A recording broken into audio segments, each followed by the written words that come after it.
मेरे प्यारों, यीशु मसीह के नाम से मैं आपको अभिवादन करता हूँ। प्रभु यीशु मसीह चमत्कार प्रभु है, हमारे लिए अद्भुत काम करने वाले, हमारे जीवन में सफलता देके हमें आनंदित करने वाला प्रभु है। आपके जीवन के बारे में आप सोच रहे हैं इतना तो असफलता है, आगे बढ़ नहीं पाते, क्या करेंगे, आगे कुछ दिखाई नहीं पड़ता।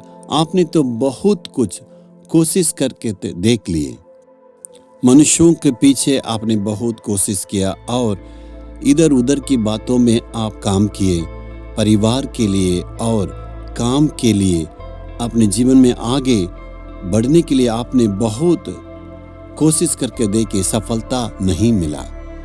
आज मन में ऐसे दुखों के साथ है, मैंने इतना मेहनत किया लेकिन कुछ भी सफलता नहीं मिला है। सफलता प्राप्त करने के लिए क्या करें, इतना संघर्ष कर रहे हैं, इतना कोशिश कर रहे हैं, आप बहुत दुख के साथ है ना। प्रभु आज हमें एक सलाह देता है। नीति वचन 16 अध्याय का 3 वचन में, अपने कामों को यहोवा पर डाल दे, उससे तेरी कल्पनाएं सिद्ध होंगी।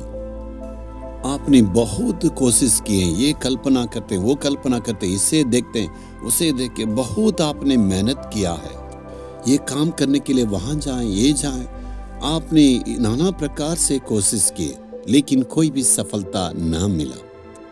परमेश्वर क्या कहता है, मेरे हाथों में तो सौंप दो।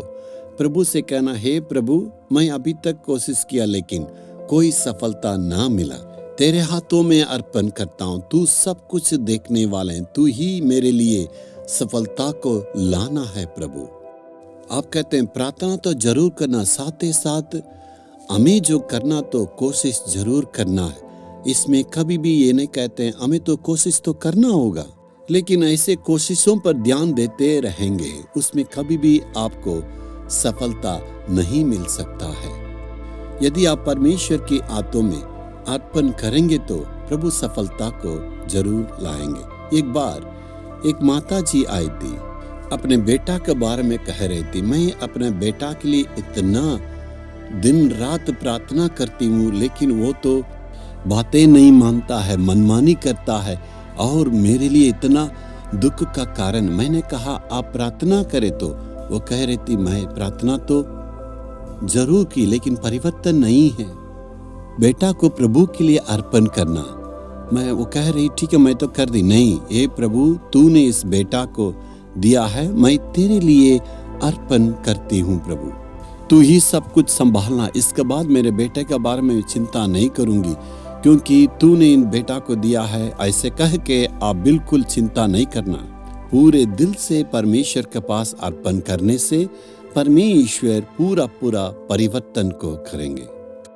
अर्पण करते हैं लेकिन उसके बाद हम चिंता जरूर करते हैं।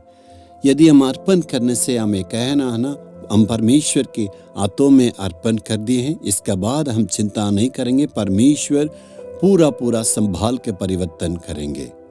प्रभु कहता तू जरूर अर्पण करता, वापस जाने के वक्त में उसी बोझ के साथ तुम चले जाते हो। जब हम अर्पण करते हैं पूरे शांति के साथ हमें रहना है, पूरे दिल से परमेश्वर के पास हमें अर्पण करना, अपने हाथ के कामों को परमेश्वर के पास अर्पण करना। हे प्रभु इसके बाद मैं नहीं, मेरे कामों में, मेरे बिजनेस में, मेरे परिवार में, मेरे सेवा में प्रभु तू ही काम करना है, ऐसे बोल के पूरे दिल से परमेश्वर की आत्मा में हमें अर्पण करना है। क्या आज पूरे दिल से परमेश्वर के पास अर्पण करने के लिए तैयार है? तो हमें अर्पण करना।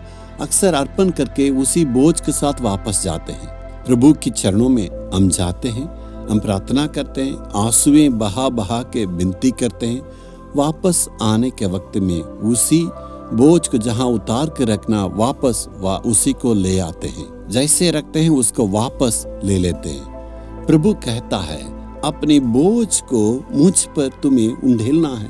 परमेश्वर कहता है एक बार आ गया तो तुम्हें चिंता नहीं करना है, पूरे कामों को प्रभु के हाथों में अर्पण करना है। हे प्रभु इसके बाद मैं नहीं, तू ही मेरे सारे कामों को संभालना, ऐसे कह के अर्पण करेंगे तो आपका जीवन में चमत्कार को देखेंगे। इतने सालों से आपने इतना प्रार्थना की, आप कहते मेरे जीवन में कुछ परिवर्तन नहीं हुआ, लेकिन क्या आज प्रभु के हाथों में पूरा पूरा अर्पण करेंगे? हे परमेश्वर, अभी तक मेरे जीवन में इतना बोझ था, इतनी चिंताएं थी, मैं इतना परेशान था। इसके बाद प्रभु मेरे जीवन में सारे कामों को तेरे हाथों में अर्पण करता हूँ। मेरे सारे बोझ को तेरे चरणों में उतार के रख देता हूँ। मेरे परिवार की चिंता को तेरे हाथों में अर्पण करता हूँ। तू अगुवाई करेगा, तू सफलता को देगा, तू मेरे सारे कामों को पूरा करने वाले। यीशु के नाम में आमीन आमीन।